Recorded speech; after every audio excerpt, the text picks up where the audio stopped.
Warap-warap mga ka-animal, for today's vlog, for today's abangan sa Aliaga, Nueva Ecija, let's go! Ayan nga, wala yung ating apat na kalapate dahil sinakain natin sila sa truck. Ayan, bali, sila lang, malungkot pa sila dyan kasi nga madilim yung kapaligiran, malamig.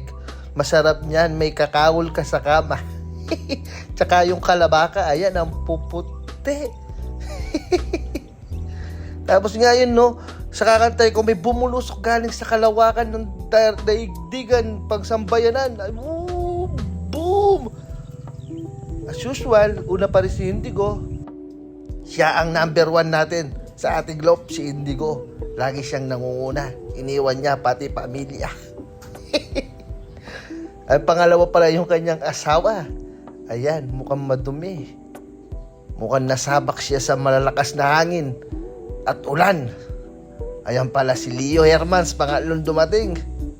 Hindi na natin nakuhanan yung kaninang arrival kasi nga may ginagawa tayo. Pero tong isa, biglang bumulusok na naman. Boom! Ayan o. Ang pangapat na bird natin, kompleto na sila. Siyempre, masaya na yung ating mga kalapate. Enjoy na sila. Ayan o. Ang sarap kumain, guys. Solid. Parang hindi sila lumipad, do. Oh, ang lalakas lumaklak. Unlimited. Babayu.